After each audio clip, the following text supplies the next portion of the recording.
So guys, phone sell দিতে যায় এরকম একটা তিক্ততার একটা সিচুয়েশনের ভিতর পড়ছি, বলার বাইরে। 4K ভিডিও দিয়ে মোবাইল ডাটা দিয়ে ফুল একদম ব্রাইটনেস দিয়ে আবার দেখতেছে। তো মনে হয় যে ওনার দরকার ছিল হচ্ছে 4K মনিটর। সো গাইস, আমাদের এখানেও ফোন বিক্রি হলো না।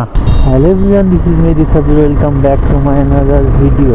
সো গাইস, এখন ঘুরিতে বাজতেছে 9:30 আর আমি যাচ্ছি অফিসে। আমি এখন আছি বটতল মোড়ে।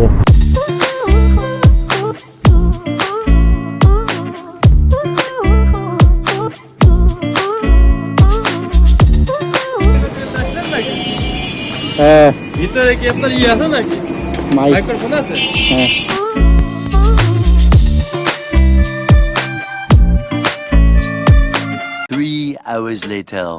সো গাইস, এখন আমার চলতেছে হচ্ছে লাঞ্চ টাইম। আমার এক ফ্রেন্ড আমাকে ফোন দিল যে ওর একটা ফোন সেল দিবে। আমাকে লোকেশন দিল মেডিকেল কলেজে যেতে। তোকে আমি এখন চৌরাস্তা থেকে রিসিভ করব, তারপরে যাবো হচ্ছে আমরা মেডিকেলে। ওকে এখন খুঁজে বের করতে হবে। ফোন দিয়ে বললে এই যে এখানে। ওটা কি ফোন দিছিলি নাকি? হ্যাঁ, ওই কল দিচ্ছে। আমি কারণ ফুয়েল নিচ্ছি, আমার বাইকে তেল নাই। ওয়েট কর। কলেজের ভিতরে? হ্যাঁ, মেডিকেল কলেজের ভিতরে? হ্যাঁ। সো গাইস, আমরা পৌঁছে গেছি মেডিকেলে। তো ওখানে একটু ওয়েট করবো, যে ফোন কিনবে সে দেখি কোথায়। এই মেডিকেলে যারা ভর্তি আছে ম্যাক্সিমাম হচ্ছে বাচ্চারা। ওরা আগে বল যেখানে আমি আসছে। যে বহির্বিভাগের সামনে আছি আর কি। সামনে হচ্ছে সংরক্ষিত এলাকা, সেনাবাহিনীর এখানেই দাঁড়ায়। সো গাইস, এই হচ্ছে রিস্কিটের ফোন। রিস্কিট, তোর লাস্ট একটা ছবি তুলে রাখি। এখানে দাঁড়া, এই পাশে দাঁড়া, একটা তুলি। এই যে বাইকের সাথে দাঁড়া, বাইকের সাথে দাঁড়া। ভালো হয়নি। কি রে? কি ক্লিয়ার ফেস। এই ফোনটা সেল দিতে ইচ্ছা করতেছে, দেখ পোর্ট্রেট দেখবে। সেল দিবি না? সো গাইস, দেখতে পাচ্ছেন আমাদের লাস্ট মুহূর্তে এসে সে বলতেছে ফোন সেল দিবে না। আচ্ছা ঠিক আছে, আমাকে দিয়ে দেন, ব্লগ বানাবো না কিন্তু। সো গাইস, আমি এখানে বসে আছি রোদের ভিতরে। সো গাইস, বড় ভাই চলে আসছে, দেখা হচ্ছে ফোন বিক্রি করে। আরে কই ভাই, আপনি বলে যাবেন না, এটা কোন ধরনের? 40 মিনিট হয়ে গেছে। সো গাইস, এমন এক কাস্টমার পাইছি, এ মনে হয় ভয় পাইতেছে ফোন কিনতে। সো গাইস, ফোন সেল দিতে যায় এরকম একটা তিক্ততার একটা সিচুয়েশনের ভিতর পড়ছি, বলার বাইরে। যে ফোন নিবে তার বাড়ি হচ্ছে রংপুর। তো রংপুর থেকে আমাদের 2 দিন ওয়েট করাইছে। ওনার এক ভাই আসছে এখানে, ওনাকে দিয়ে দেখাবে। তো সে আসছে। তো প্রথমে আমাদের সময় দিচ্ছে হচ্ছে 2টার দিকে। আমরা 2টার দিকে আসছি। আসার পরে উনি 40 মিনিট ফুল ডিসপ্লেতে আলো বাগানোর পরে সিমের ডাটা দিয়ে উনি হচ্ছে 4K তে ভিডিও দেখছে। এখন নর্মালি এমনি হিট হবেই। তারপরে সুপার অ্যামোলেড ডিসপ্লে। আবার আমরা দাঁড়াইছিলাম হচ্ছে একদম রোদের ভিতরে। তো 40 মিনিট উনি দেখছে, ওনার ইচ্ছা মতো দেখতে দিচ্ছে। আমরা কোনো কিছুই বলি নাই। ওনার মতো উনি ইচ্ছা মতো একদম ফ্রিলি দেখছে। দেখার পরে আমাদেরকে বলতেছে যে এটা যদি কিনা হয় তাহলে আমরা হচ্ছে ব্যাংকের মাধ্যমে ট্রানজাকশন করবো। আচ্ছা ঠিক আছে, ফাইন। তো উনি আমাদেরকে কিছু না বলে চলে গেছে হচ্ছে, আমরা মূলত মেডিকেল কলেজে ছিলাম। তো উনি হচ্ছে হোস্টেলে চলে গেছিলাম। যাওয়ার পরে কোনো খোঁজ নেই ওনার 40 মিনিট ওনার ভাইকে ফোন টোন দিয়ে একটু পর বলতেছে 5 মিনিট 2 মিনিট এরকম করতে করতে আমাদের এই জায়গায় প্রায় 40 মিনিট আমাদের দাঁড় করে রাখছে। তারপরে বিরক্ত হয়ে গেলাম, তখন আবার ফোন দিলাম ওনাকে। ফোন দেওয়ার পরে আমরা আবার কলেজ গেটে আসছি। এখন দেখি উনি উপর থেকে চেঞ্জ করে আসছে, উনি ফ্রেশ হয়ে চেঞ্জ করে আসছে। আমাদেরকে ওখানে বলে আসে না যে আমি আসতেছি, এরকম কিছু। তো আমাদের দুজনের দেখে তো মাথা পুরো গরম হয়ে গেছে। পরে আবার একটা দোকানে নিয়ে গেছে। যাওয়ার পরে আবার সেম ওই কায়দায় আর হচ্ছে 4K ভিডিও দিয়ে মোবাইল ডাটা দিয়ে ফুল একদম ব্রাইটনেস দিয়ে আবার দেখতেছে। তো মনে হয় যে ওনার দরকার ছিল হচ্ছে 4K মনিটর, যেটুকু বুঝলাম। ChatGPT-তে সার্চ দিছে যে ফোন কেনার আগে কি কি দেখতে হবে, ওরকম করে সব দেখতেছে। তো দেখতে দেখতে হচ্ছে আরো আধা ঘন্টা পর বলতেছে মোবাইল তো হিটিং ইস্যু আছে, মোবাইল হচ্ছে নিবে না। এক হচ্ছে নর্মাল হিটিং ইস্যু, আর একটা হচ্ছে ওভার হিটিং।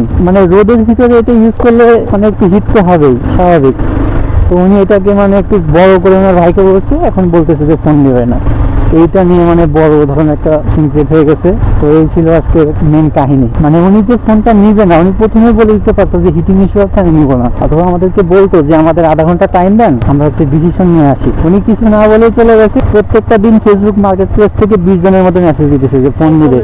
এত উনি মানে এইরকম ভাবে মানে ইমোশনালি করছে যে ভাই কাউকে দিয়েন না, উনি নিবে, এরকম ব্যাপার। তো ফোন আর কাউকে দেয় নাই, ওর জন্য 2 দিন ধরে ওয়েট করে রাখছে। এমন তো না ফোনে মানে মেজর কোনো ইস্যু আছে, যা একটা ইস্যু আছে সেটা হচ্ছে ফ্ল্যাশ লাইটের, ওকে বলে দেওয়া হয়েছে যে এরকম আর কোনো ইস্যুস নেই। তারপরেও মানুষ যদি এরকম করে, মানে এই জন্য কাউকে সুযোগ দিতে হয় না। যদি একটা ধোকা দিয়ে দিতাম তাহলে ঠিকই ফোন নিয়ে যাইতো। মানে বেশি সৎ হতে গেলে এরকমই হয়। তো গাইজ আমি ওখানে নামিয়ে দিলাম, এখন আমি যাবো অফিসে। এমনিতেই এমন পরিমাণ রোদ উঠছে, গরমে বাঁচা যাচ্ছে না, তার উপরে হচ্ছে ফোন বিক্রি করতে গিয়ে মাথা পুরা হিট হয়ে গেছে। আবার এদিকে জ্যাম পার করতে করতে আরও মেজাজ গরম হয়ে গেল। এদিকে আবার আসছে ট্রেন কেবল আসলে এই ট্রেন কখন যাবে আল্লাহ জানে। আজকে পুরো স্ক্যাম হয়ে গেল। আমার এত পরিমাণ বিরক্ত লাগতেছে যে কি বলবো। সো গাইজ এই উপরে হচ্ছে আমার অফিস। এখন আমার গ্যারেজে গিয়ে গাড়ি রেখে আসতে হবে। মাথা এত পরিমাণ মানে হিট হয়ে গেছে যে মেজাজ গরম হয়ে যাচ্ছে খালি। এখন আমি গ্যারেজে রাখবো গাড়ি, অফিসের কাজ তাড়াতাড়ি শেষ করতে হবে, কাজ রেখে চলে আসছি। 3 hours later. So guys phone আমরা এখনো সেল দিতে পারি নাই কোনো শপে, এখন যাচ্ছে হচ্ছে জেলা পরিষদে। সো গাইজ আমরা এখন চলে আসছি জেলা পরিষদ মার্কেটে। ওটা এক্সচেঞ্জ করে রাখবো না, তোর কনফার্ম হওয়া উচিত ছিল আগে। অন্তত তুই অ্যাডভান্স নিতে পারতি, লাল ভাইটাই বলি। অন্তত 500 টাকা অ্যাডভান্স নিলেও ওটা একটা থাকতো। সো গাইজ আমাদের এখানেও ফোন বিক্রি হলো না। তো ফোনের হচ্ছে এই ফ্ল্যাশে একটু প্রবলেম। দাদা দেখলাম এটা হচ্ছে যে এরকম প্রবলেম, এরকম এই যে ক্যামেরা দেখা যায় কিনা, এই এবার ফুল চলতেছে, এভাবে ছেড়ে দিলে যে আবার আলো কমে যায়। এটা কীভাবে হয়েছে? সো বাবলসে নামছিলাম বেসিক্যালি, পানির নিচে আন্ডার ওয়াটার যা অরন্তরণ করার এফেক্ট হচ্ছে এটা। সো কট। পানিতে নামার আগে একবার ভাইবেন। সো গাইজ আমরা এখান থেকে এখন চলে যাব মজমপুরে। সো গাইজ আজকে দিনটাই খারাপ, যেখানে যাচ্ছি সেখানেই ভোগান্তির শিকার। এখন আসলাম মজমপুরে, বাড়িতে যাব, এখানে আবার ট্রেন আসবে, এই ট্রেন নিয়ে আবার এখানে দাঁড়ায় থাকতে হবে আমার। Hey there, what you drinking? 2 shots, let's pour it out. I know what you're thinking, but tomorrow won't come for us. This life that we're living ain't never gonna give it up. Double shot for the gifted, one more for us. There you go, drink it up, all this love and so guys আজকে স্ক্যামের শিকার হইতে হইতে ভুগতে যেখানেই গেছি সেখানে আজকে ভোগান্তি পোহাইতে হয়েছে। তো এই ভোগান্তিময় ব্লগটা এখানে শেষ করবো। দেখা হবে পরবর্তী ভিডিওতে। আসসালামু আলাইকুম। it twice, the time of your life.